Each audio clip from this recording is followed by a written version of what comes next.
Hi friends, welcome to the RR based discuss. So మనము జీకేకి సంబంధించినటువంటి పీడిఎఫ్లు అనేది ప్రొవైడ్ చేయడం జరుగుతుంది కదా. అందులో భాగంగా various institutions and head quarters అన్నమాట. సో ఇది చాలా ఇంపార్టెంట్. సో మనకి ఏదో ఒక హెడ్ క్వార్టర్ గురించి ఒక ఇన్స్టిట్యూట్ ఇచ్చేసి దాని యొక్క హెడ్ క్వార్టర్ ఎక్కడ ఉందని చెప్పేసి అడిగే అటువంటి అవకాశాలు ఉన్నాయి. సో ఒక మార్క్ వచ్చేటువంటి అవకాశం ఉన్నటువంటి చాప్టర్.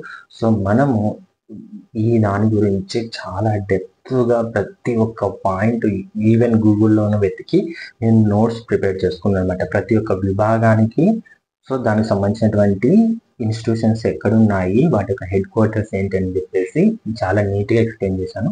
సో మీరు ఒకసారి పీడిఎఫ్ను చూసే పర్చేజ్ చేయండి. దయచేసి ఎటువంటి కామెంట్లు చేయకండి.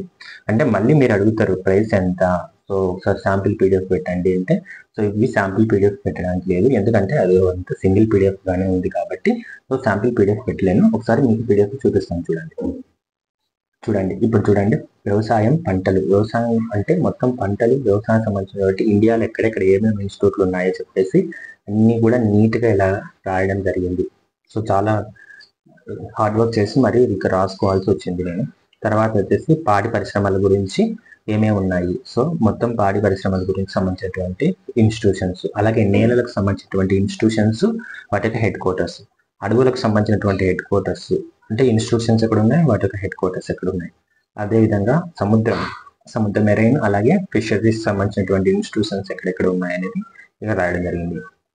అదేవిధంగా షిప్పింగ్ సంబంధించినటువంటి కొన్ని ఇన్స్టిట్యూషన్స్, యురేనియం ఖనిజాలు ఉంటాయి కదా, మినరల్స్, వాటికి సంబంధించినటువంటి ఇన్స్టిట్యూషన్స్, పర్యావరణానికి సంబంధించినటువంటి ఇన్స్టిట్యూషన్స్ 2, అలాగే ఎలక్ట్రానిక్స్ అండ్ ఎలక్ట్రికల్కి సంబంధించినటువంటి ఇన్స్టిట్యూషన్స్ అనమాట. మనకు రకాల హిందుస్థాన్ కేబుల్ ఇన్ లిమిటెడ్, అట్లాగా భారత్ బిహెచ్ఈఎల్ ఇలాంటివన్నీ ఉంటాయి కదా. సో ఇలాంటికి సంబంధించినటువంటి ఇన్స్టిట్యూషన్స్, అలాగే మోటార్ వెహికల్కి సంబంధించినటువంటి ఇన్స్టిట్యూషన్స్, తర్వాత టీవీ అండ్ ఫ్యాషన్కి సంబంధించినటువంటి ఇన్స్టిట్యూషన్స్ ఎక్కడ ఉంటాయి, రసాయనిక పరిశోధన సంస్థల గురించి, ఇట్లా ఇతర వనరుల గురించి, అలాగే అంతరిక్ష సంస్థల గురించి, ఇంకా వచ్చేసి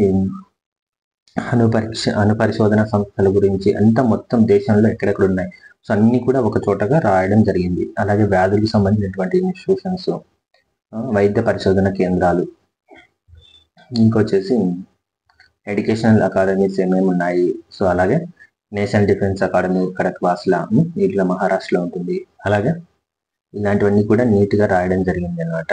స్పోర్ట్స్కు సంబంధించినటువంటి, ఫుడ్కు సంబంధించినటువంటి, మిలిటరీకి సంబంధించినటువంటి, అట్లా ట్రాన్స్పోర్ట్కి సంబంధించినవి, జీవశాస్త్రానికి సంబంధించినటువంటి ఇన్స్టిట్యూషన్స్ ఏమేమి ఉన్నాయి, ఇంజనీరింగ్ విభాగాలు, సో మొత్తం అనేది చాలా ఇన్డెప్త్గా రాయడం జరిగింది. సో మీరు ఎవరైనా కావాలనుకున్న వాళ్ళు స్క్రీన్ పైన ఉన్నటువంటి వాట్సాప్ నెంబర్కి సెండ్ చేసేసి సో మీకు ఏం కావాలన్నా తీసుకోగలరు. Thank you friend.